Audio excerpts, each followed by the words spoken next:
¿Qué tal? Soy el doctor José Antonio Chávez, soy gastroenterólogo pediatra y les voy a hablar el día de hoy del síndrome de intestino irritable. El síndrome de intestino irritable es una entidad que vamos a ver frecuentemente en nuestra consulta y a lo largo de esta plática yo quisiera resolver estas preguntas junto con ustedes. Quisiera ver realmente qué tan frecuente va a ser esta entidad en nuestra práctica diaria, cuáles son los mecanismos fisiopatológicos relacionados, también si existen criterios para su diagnóstico y finalmente si se cura o no esta entidad. Quisiera presentarles el caso de este jovencito. Este jovencito se llama Miguel, tiene 13 años de edad. Él ha presentado un dolor abdominal diariamente durante los últimos 4 meses. Previamente tuvo un cuadro de gastroenteritis que el familiar nos hace ver que padeció y que tendió a autolimitarse. Ha dejado de ir a la escuela por espacio de 20 días. El dolor es generalmente matutino. Es un dolor en el cuadrante inferior del lado izquierdo y se presenta como un calambre. El jovencito se asocia esta molestia a distensión abdominal. Dura aproximadamente 30 minutos y es intermitente. Se acompaña de palidez, que los padres nos refieren que presenta al momento del dolor, y el dolor, la característica es que no lo despierta por las noches. Presenta a su vez cuadros intermitentes de diarrea y de estreñimiento. Cuando nosotros lo revisamos en la exploración física encontramos a un jovencito saludable, que está bien nutrido. Eso sí, cuando le palpamos el abdomen dice ¡ouch! Y se queja sin que nosotros veamos que realmente es un dolor muy significativo. Él se encuentra en valores normales de peso y talla y no encontramos realmente alguna alteración a la exploración física que explique algún padecimiento como tal. Trae consigo cuando llega con nosotros una radiografía de abdomen, la cual es normal. Le hacen también algún estudio contrastado de una serie esófago-gastroduodenal, la cual se reporta como normal, un estudio de biometría hemática normal.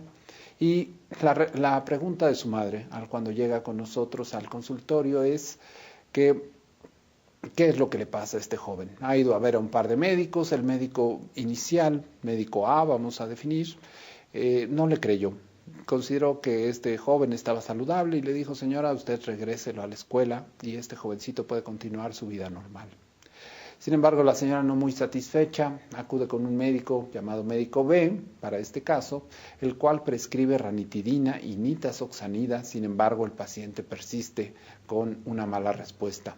La preocupación de los familiares es básicamente porque el abuelo paterno falleció por cáncer de colon hace un año.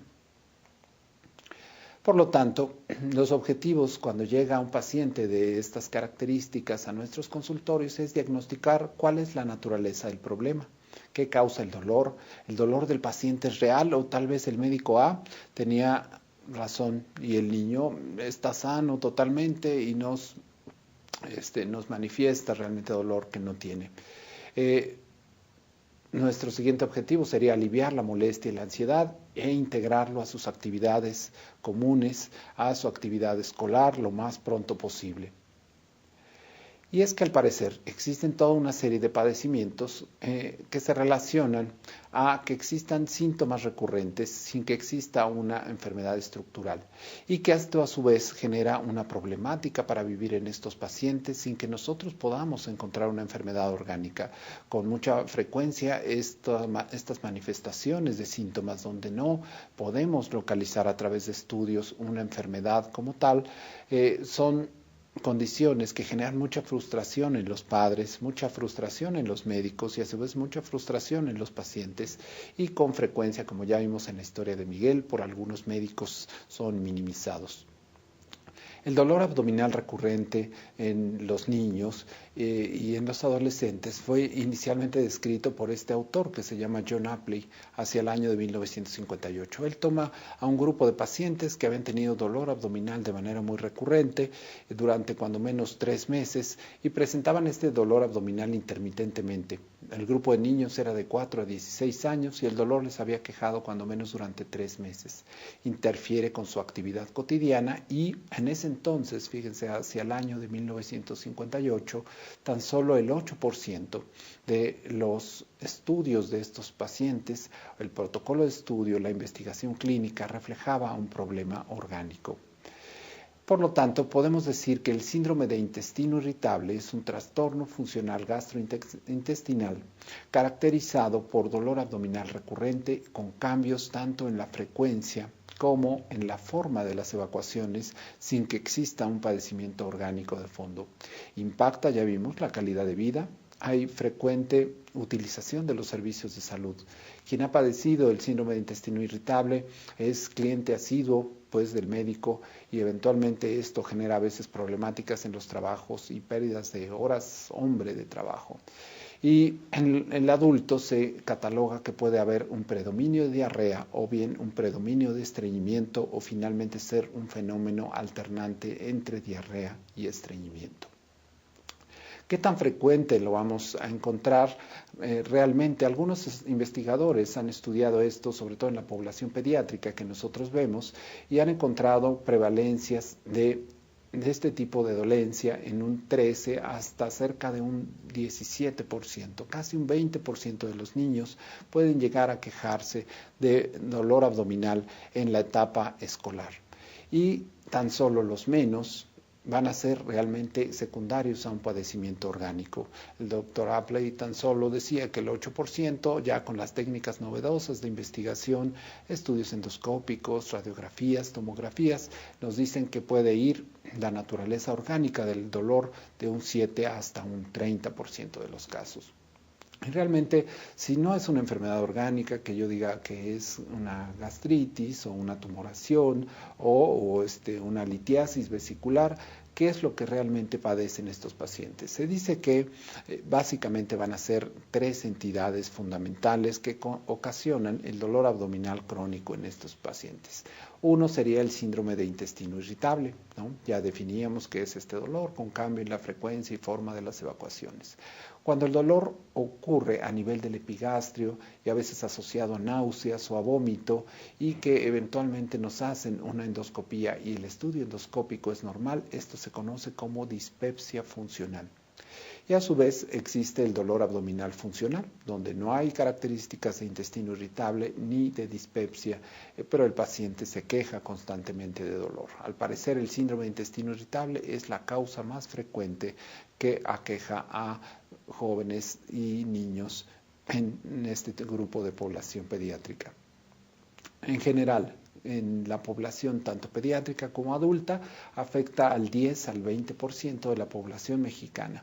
El diagnóstico se habla ahora, ya antes se hablaba de un diagnóstico por exclusión. Yo tenía que hacer todos los estudios para llegar al diagnóstico porque todos me salían negativos. Ahora realmente existen criterios donde yo puedo situarme desde un inicio en este diagnóstico y eventualmente evitarme la necesidad de tantos estudios. No hay biomarcadores en esta entidad. No hay un marcador que nos pueda decir este paciente sí tiene intestino irritable o no. El diagnóstico meramente va a llegar a ser clínico y estos criterios diagnósticos será importante que estemos actualizados para nosotros poderlos elaborar. Por lo tanto, hemos resuelto nuestra primera interrogante, cuando menos sabemos que es una entidad frecuente tanto en la práctica pediátrica como en la práctica de los médicos de adultos. Ahora, ¿por qué se genera el síndrome de intestino irritable? Veamos qué sigue en la historia de este jovencito Miguel. El médico B finalmente explica cómo abordar el problema. Él dice que va a solicitar algunos otros estudios de diagnóstico para completar la historia de este jovencito y poder llegar a una conclusión. Va a retirar los lácteos con el fin de saber si realmente lo que tiene es una intolerancia a la lactosa o no. Y le establece desde manera muy temprana el médico B a los familiares que probablemente todos estos estudios resulten normales y se trate de una enfermedad funcional, dado que era muy perspicaz este médico B. Y tal cual, pide el estudio de química sanguínea y pruebas de funcionamiento hepático, los cuales son normales. Pide un ultrasonido abdominal, el cual es normal, examen general de orina y urocultivo, los cuales también son normales. El retiro de lácteos, al parecer, no modificó mucho la historia de Miguel y el estudio de búsqueda de parásitos en heces también salió sin ninguna alteración, ¿no? porque se produce finalmente el trastorno funcional digestivo manifestado por dolor y que ya vimos que el síndrome de intestino irritable es el más frecuente. Se dice que hay una conexión entre nuestro cerebro y nuestro intestino. Y esto se sabe que hay una conexión entre los dos, que esto se divide entonces como sistema nervioso central y sistema nervioso entérico. Y este sistema nervioso entérico, al parecer, es un pequeño cerebro situado a nivel de nuestro intestino. Controla las funciones intestinales, es un marcapasos del ritmo y de la peristalsis intestinal. A su vez contiene múltiples neurotransmisores que llevan señales que generan movimientos y sensibilidad a esa estructura y que a su vez está influida y conectada, decíamos, con el sistema nervioso central, con los nervios extrínsecos, el nervio vago y el sistema nervioso simpático. Ahora, si recordamos la historia de Miguel, este jovencito había tenido previamente un cuadro de gastroenteritis aguda antes de padecer el dolor abdominal recurrente. ¿Es acaso que los procesos inflamatorios pudieran llevarnos a desarrollar estos trastornos funcionales del aparato digestivo? Algunos autores, como el doctor Miguel Saps, que trabaja en Chicago, él toma a un grupo de pacientes, 88 pacientes de 3 hasta 19 años, que tuvieron una gastroenteritis bacteriana, bien corroborada a través de un cultivo. Les da seguimiento y observa realmente esos pacientes cuáles presentaron dolor y cuáles no. Y a su vez toma un grupo control que no había tenido gastroenteritis y le da seguimiento de igual forma. ¿Qué encontró? De los que tuvieron infección, el 36% tuvieron dolor abdominal comparativamente al grupo control, 11% tuvieron dolor abdominal. Entonces una diferencia estadísticamente significativa donde nos habla de que la infección puede llevarnos a generar un dolor abdominal recurrente, en este caso el síndrome de intestino irritable principalmente y en un menor porcentaje la dispepsia funcional. ¿Cuáles eran los causantes de la enfermedad en ese entonces? Salmonella, fíjense, Campylobacter y Shigella. Algo semejante ha sido corroborado a través de este estudio que se realiza en Canadá y toman a un grupo numeroso de 467 niños, donde hubo una epidemia por E. coli enterohemorrágica y estos pacientes fueron seguidos de igual forma que el grupo del Dr. Saps y hasta 8 años lo siguieron y observaron realmente si estos pacientes, de manera posterior a esa infección, 8 años después, presentaban dolor abdominal y que encontraron que el grupo control presentó dolor abdominal en 2.5% y los que tuvieron la infección en un 10.5%. Entonces, al parecer, se corrobora que la infección nos puede llevar a padecer el síndrome de intestino irritable en este grupo de pacientes. En la población adulta, el riesgo de intestino irritable en pacientes con antecedentes de diarrea es hasta 6 veces mayor. Y 10% de los pacientes que tienen una infección gastrointestinal, que aquí en México es realmente, todos lo sabemos, que es muy común, van a padecer síntomas de intestino irritable. La pérdida de uniones estrechas, al parecer el estrés, la edad, el género y el cambio en la microflora, conocido como disbiosis, eventualmente pudieran estar relacionados a padecer este padecimiento, digamos, la redundancia, del síndrome de intestino irritable. ¿Por qué se produce? Se ha visto que en algunos casos hay incremento del número de células enterocromafines en este grupo de pacientes y más en el paciente que tiene predominio de diarrea y que a su vez estas células enterocromafines en relación a su número, entre más al parecer se relaciona a mayor severidad de la enfermedad. Ahora hay quien dice, en el sector salud batallamos cada vez más con una serie de padecimientos que se relacionan a niños que están bien con la alimentación al seno materno siendo muy pequeños, pero cuando se empiezan a tomar la fórmula láctea empiezan a tener problemas digestivos. Y esto se conoce como alergia a la proteína de la leche de vaca. Esta alergia a la proteína de la leche de vaca, cuando se padece siendo uno muy pequeño, un bebé, puede ser que a la larga nos genere síndrome de intestino irritable. Algo así se cuestiona el mismo grupo del Dr. Saps y toma niños que tuvieron alergia a la proteína de la leche de vaca, les da seguimiento y los evalúa con los criterios de diagnóstico conocidos como criterios de Roma y evalúa el dolor abdominal. Vean lo que encuentran. El paciente que tuvo el antecedente de la alergia a la proteína de la leche, el 30% desarrolló el síndrome de intestino irritable o algún otro trastorno funcional digestivo contra el 9.4% del grupo control, con una P estadísticamente significativa. Muy interesante el resultado del doctor, y al parecer las alergias nos pueden llevar a padecerlo. Ahora, se sabe que los pacientes con síndrome de intestino irritable tienen cierta característica que se conoce como hiperalgesia visceral, una hipersensibilidad a nivel de sus vísceras que los hace ser particularmente sensibles a la distensión. Y esto se ha podido corroborar a través de estudios donde se administra un globito que va en la punta de un catéter y se administra en el recto de estos pacientes y se distiende el recto de manera súbita. Al parecer, los pacientes con intestino irritable presentan un dolor exquisito con pocos volúmenes de distensión, cuando el paciente que no lo tiene tan solo lo percibe como una pequeña o ligera molestia. Y el paciente con intestino irritable tiene una hipersensibilidad muy marcada a nivel rectal, cuando menos en el 83% de los casos. Y se ha encontrado que los umbrales de percepción a la distensión gástrica al parecer son más bajos en pacientes quien ha tenido aparte, fíjense, antecedente de abuso físico o abuso sexual. Entonces, las experiencias que pudieran ocurrir en esos pacientes, sobre todo que fueron muy tempranas en la vida de esa persona, pueden dejar de alguna forma sensibilizado al paciente para padecer dolores abdominales posteriormente. Ha sido una serie de estudios contradictorios en relación a esto de la hipersensibilidad visceral, pero todavía se sigue aceptando que la mayor parte de estos pacientes pueden padecerlo. Y sabemos que el síndrome de intestino irritable se relaciona a estas conexiones nerviosas que se integran a nivel de la médula espinal y que a su vez se conectan con neuronas motoras que regulan las fibras musculares lisas, glándulas secretoras, los fenómenos de vasodilatación, vasoconstricción, y que están conectadas a su vez, decíamos, con el sistema nervioso central. Y que las señales que son percibidas por el intestino son llevadas a nivel de estos nervios aferentes hacia el sistema nervioso central, donde son captados en diferentes zonas, y que al parecer la magnitud de cómo sean captadas tiene influencia en el dolor abdominal de ese paciente. Se dice que la corteza prefrontal nos habla del comportamiento que vamos a tener frente a un síntoma. Todos conocemos a gente que tiene un comportamiento distinto cuando tiene un dolor. Hay gente que nos genera tremendos dramas y hay gente que eventualmente tan solo apenas lo manifiesta. Entonces, este comportamiento frente a los síntomas está generado en esta región del sistema nervioso central. El giro cingulado anterior nos habla de la integración afectiva de esta respuesta al dolor.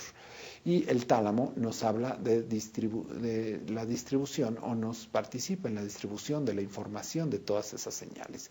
¿Y por qué es importante esto? Al parecer se han hecho estudios con resonancia magnética funcional e introducen ese mismo catéter con el globo, distienden el recto de los pacientes y al parecer la actividad de ese cerebro varía en el paciente con síndrome de intestino irritable comparativamente a los grupos controles.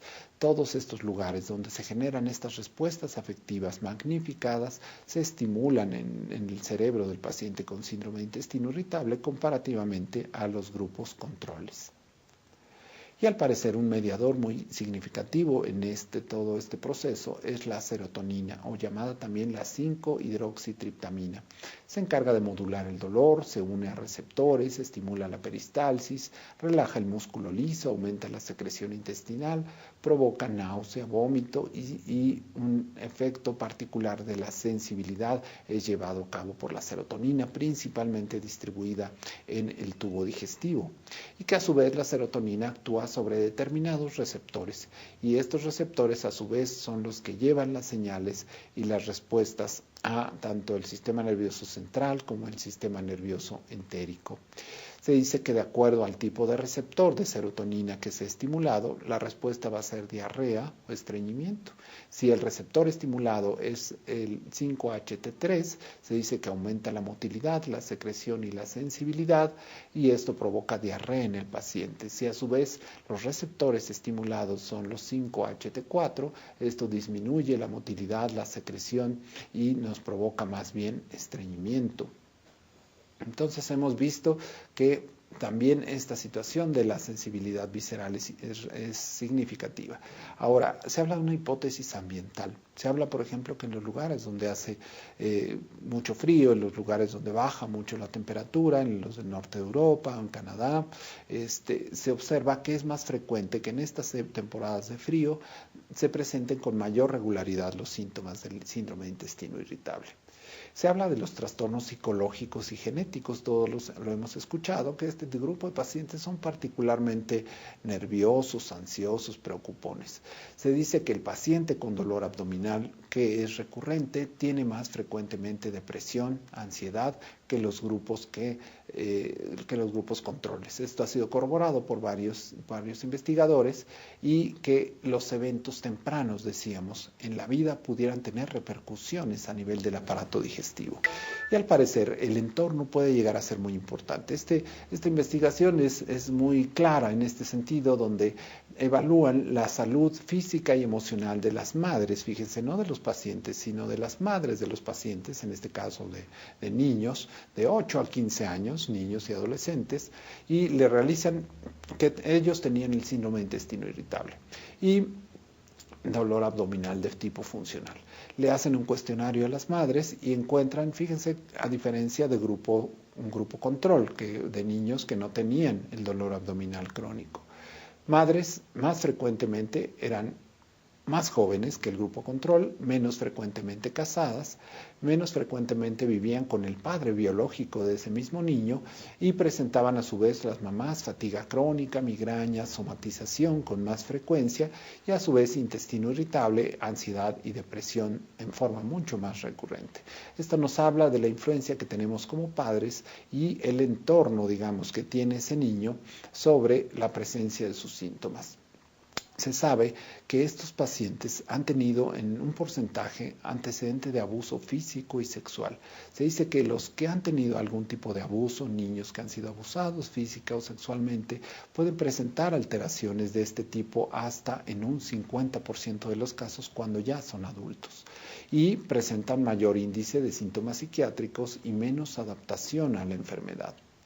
Algún estudio realizado como en Malasia toman un grupo muy importante de niños, 1.462 niños de 9 a 15 años, observaron que había dos eventos en el análisis que hacen de lo que ocurrió en la vida de esos pequeños, había dos eventos que particularmente los marcaban y los hacían propensos a padecer dolor abdominal en el futuro. Uno era que hubiera un cambio de ocupación de un miembro cercano a la familia, los padres y la madre, eventualmente podían llegar a tener cambios en sus labores y eso modificaba toda la dinámica familiar de esos pacientes, o la muerte eventualmente de algún padre se relacionaba a el padecer eventualmente estos fenómenos. La pregunta que nos queda es qué tan severo debe ser el evento, porque todos padecemos problemas a lo largo de la vida. ¿En qué momento también esto llega a presentarse y a qué edad puede llegar a ser más significativo? Seguramente investigaciones a futuro nos podrán aclarar. Un estudio sueco realiza una investigación muy curiosa, fíjense, realiza la evaluación de que en algunas unidades de atención de recién nacidos, pues realizan la aspiración del contenido gástrico, que permite valorar la permeabilidad esofágica y saber que el niño no trae una malformación a ese nivel.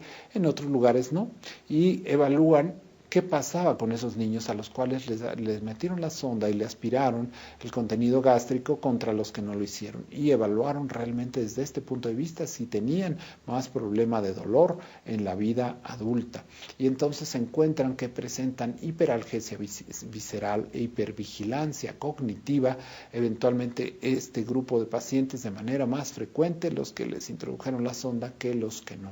Entonces, estos eventos tempranos de dolor, afirma este grupo de autores, pudieran ser importantes incluso en el futuro de esas personas. Algunos estudios experimentales en animales han encontrado que la hipersensibilidad crónica puede ser prevenida administrando antagonistas de los receptores del factor de liberación de corticotropina. Y a su vez, esto interactuar con el eje hipotalámico hipoficiario adrenal y estos receptores pueden llegar a modificar. Entonces pareciera que este eje puede tener una influencia fundamental en la aparición de síntomas de padecimientos funcionales en el futuro. En humanos, la administración de factor liberador de corticotropina incrementa la sensibilidad rectal y la motilidad.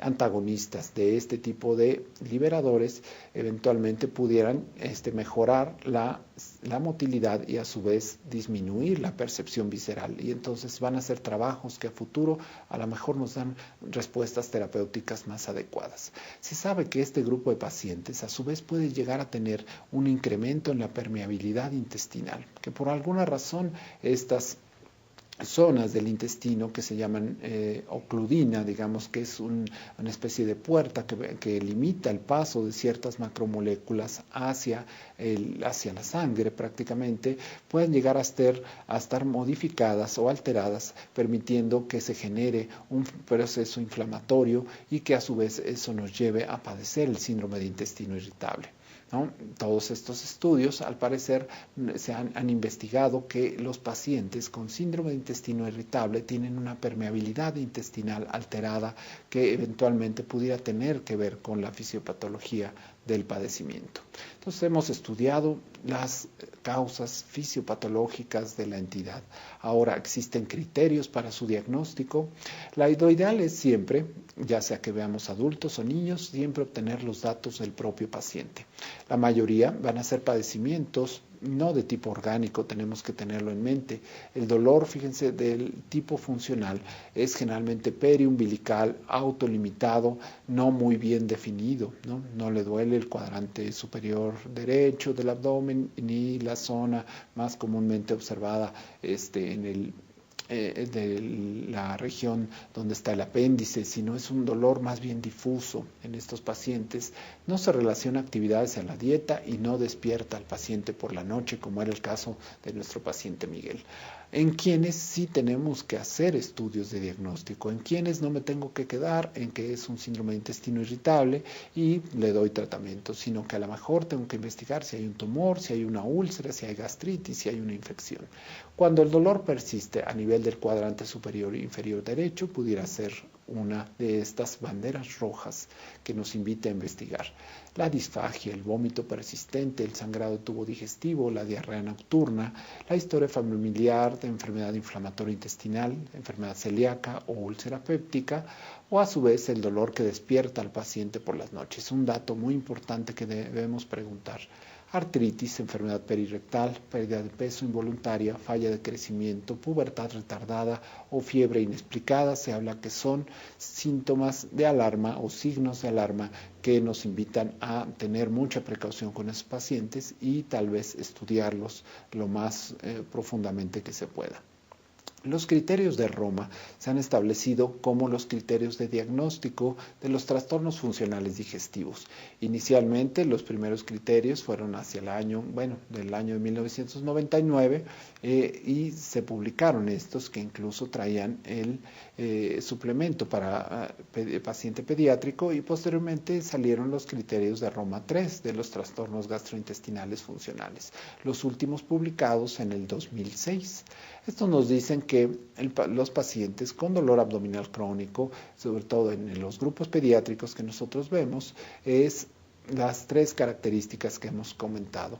El paciente que presenta dolor abdominal asociado a cambio en el patrón de evacuaciones es catalogado como el síndrome de intestino irritable, o el paciente que presenta un dolor en la parte alta del abdomen, dispepsia funcional, o el paciente que presenta dolor sin ninguna de las otras características que se conoce como dolor abdominal funcional.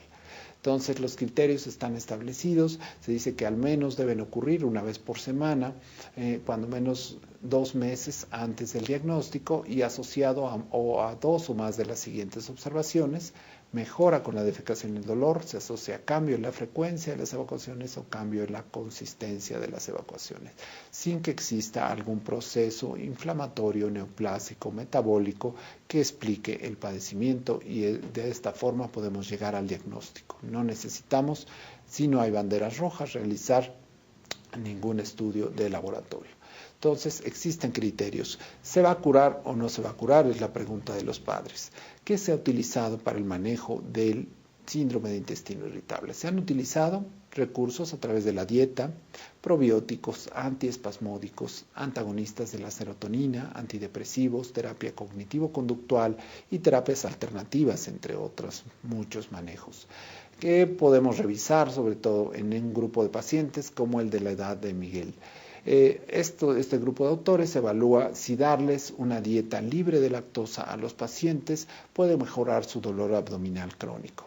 Tanto Dearlove como el Dr. Leventhal evalúan esta condición. Ellos no encontraron una diferencia realmente significativa en lo que se refiere al dolor abdominal modificando las dietas libres de lactosa.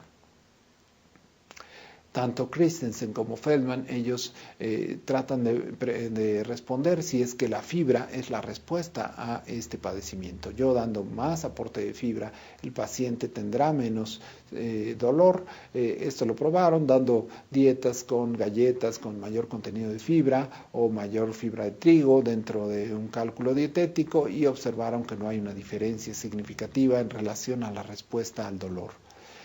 También se han investigado los problemas de intolerancia a la fructosa y algunos pacientes, se encontró que algunos pacientes que reúnen los datos de un dolor abdominal crónico recurrente pueden tener cierta intolerancia a la fructosa en un 33 a 60% de los casos de acuerdo a esta investigación. Sin embargo, es la única publicación. Se ha trabajado mucho en relación a los probióticos. Recuerdan que los probióticos son estas bacterias vivas que tienen efectos benéficos en la salud del paciente y se observa que administrados del tipo de los lactobacilos, algunos han utilizado los lactobacilos GG, otros han utilizado mezcla de diferentes probióticos.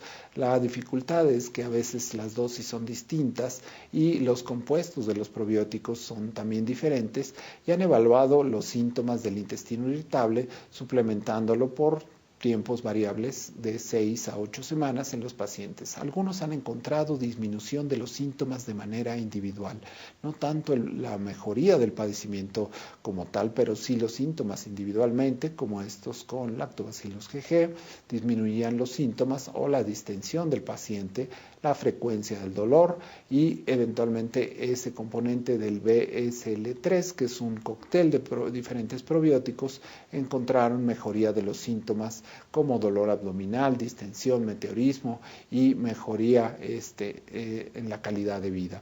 Sin embargo, es difícil todavía establecer, dado que este grupo de probióticos puede ser en diferentes dosis, diferentes cepas y que a su vez algunos han sido mejores que el placebo y sin embargo también la duración de las investigaciones ha variado. Pero es una línea de investigación que al parecer parece ser muy prometedora en relación a que estos pacientes puedan mejorar con estas bacterias benéficas en algunos casos. Se han utilizado sobre todo se utilizan con mucha frecuencia en los adultos los antidepresivos. Al parecer los antidepresivos actúan a nivel central y de manera periférica, modulan el dolor, regulan la respuesta anímica, patrones de sueño y de motilidad. En grupos pediátricos, niños o adolescentes de 12 a 18 años con síndrome de intestino irritable, se aplicó en 33 pacientes. Se aplicó un cuestionario de calidad de vida y de síntomas y ellos observaron que ambos mejoraban, sobre todo el dolor en el cuadrante inferior derecho, con la administración de amitriptilina en este grupo de pacientes. Otros estudios han dado una respuesta totalmente contraria y algunos con 83 niños en un estudio placebo controlado con 4 semanas de amitriptilina y síntomas de los niños que eran gastrointestinales y evaluaban psicológicamente las actividades diarias del niño, encontraron que no había mucha diferencia con respecto al placebo, ¿no? Los efectos secundarios de los antidepresivos, sobre todo en paciente pediátrico, se asocian a sedación, efectos anticolinérgicos, que finalmente sería estreñimiento, retención urinaria, insomnio, agitación, pueden estar presentes y tenemos que considerarlos y tomarlos en cuenta. Se ha trabajado mucho, fíjense, en lugares donde investigan esto de manera muy profunda. El mismo doctor Saps, que hablaba de alguno de los trabajos que les mencioné al principio, dice que tiene su propio hipnoterapeuta para tratar a este grupo de pacientes. Si acaso la hipnosis puede ayudar a este grupo de niños, él se toma en esta investigación a 53 niños de 8 a 18 años con dolor abdominal funcional. A algunos les dieron hipnoterapia y a otros un tratamiento convencional con antiespasmódicos y encontraron una reducción de la puntuación del dolor en el grupo de hipnosis en una mejoría de un 85% contra un 25% del manejo convencional. Entonces, al parecer, puede esto resultar. Esto lo han presentado recientemente y se habla de la terapia cognitivo-conductual como un método de tratamiento para estos pacientes y la terapia de guía imaginaria.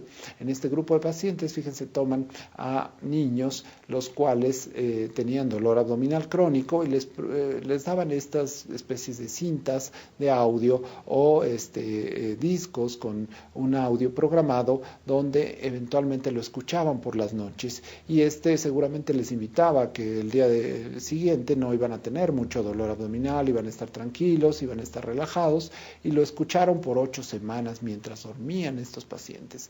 Ellos encontraron que había una mejoría significativa con esta programación, digamos, de un 63.1% en los pacientes que escuchaban estas cintas contra el 26.7% que le daban un tratamiento convencional. Entonces, al parecer, la influencia psicológica puede llegar a ser muy relevante en la mejora de estos pacientes. Se han evaluado diferentes metaanálisis y revisiones sistemáticas en relación a la eficacia de los antiespasmódicos. Algunos, como este que les presento, se han visto que de 18 diferentes estudios, solo 9 antiespasmódicos han sido mejores que el placebo. Y ha sido el bromuro de pinaverio que provoca relajación del músculo liso bloqueando los canales de calcio.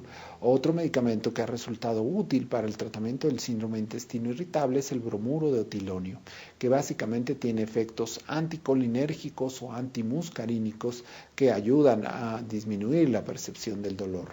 La trimebutina, que actúa sobre los canales de sodio en la célula muscular lisa, tiene un efecto agonista de los receptores opiáceos y disminuye la percepción del dolor. Hay una presentación pediátrica en este tipo de medicamento en suspensión. Los relajantes del músculo liso relajan la contracción de la pared muscular intestinal y a este grupo, por ejemplo, pertenece la mebeverina, donde hay una presentación galénica pediátrica que puede ser también aplicable a su vez con la presentación de adultos.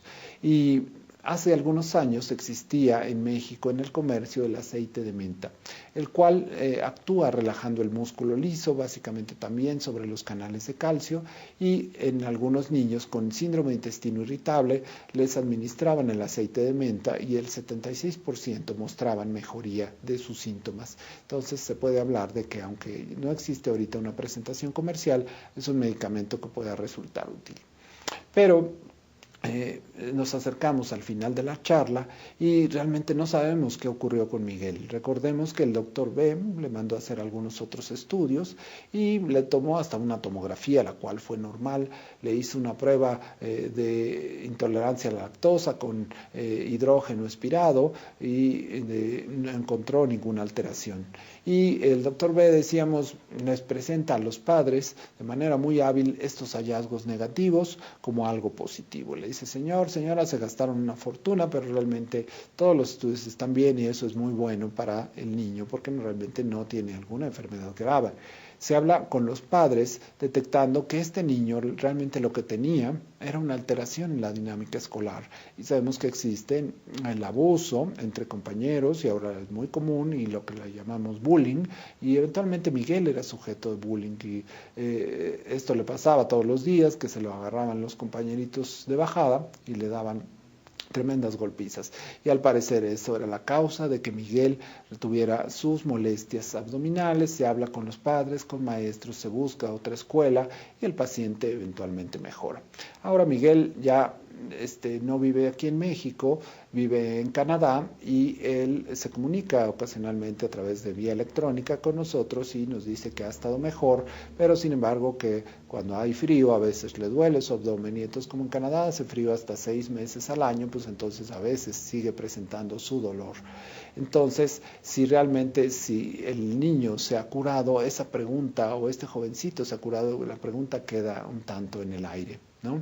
Algunos autores se han dado a la investigación de ver si realmente esto va a mejorar en los niños que tienen estos dolores abdominales recurrentes. Van a ser los adultos con intestino irritable o estas otras molestias. El mismo doctor Apley les da seguimiento durante varios años a estos pacientes hasta que llegaban a ser adultos y él observa que el 40% seguían con dolor abdominal, 60% tenían otras dolencias y eventualmente los pacientes tenían más frecuencia de problemas psiquiátricos y migraña, ¿no?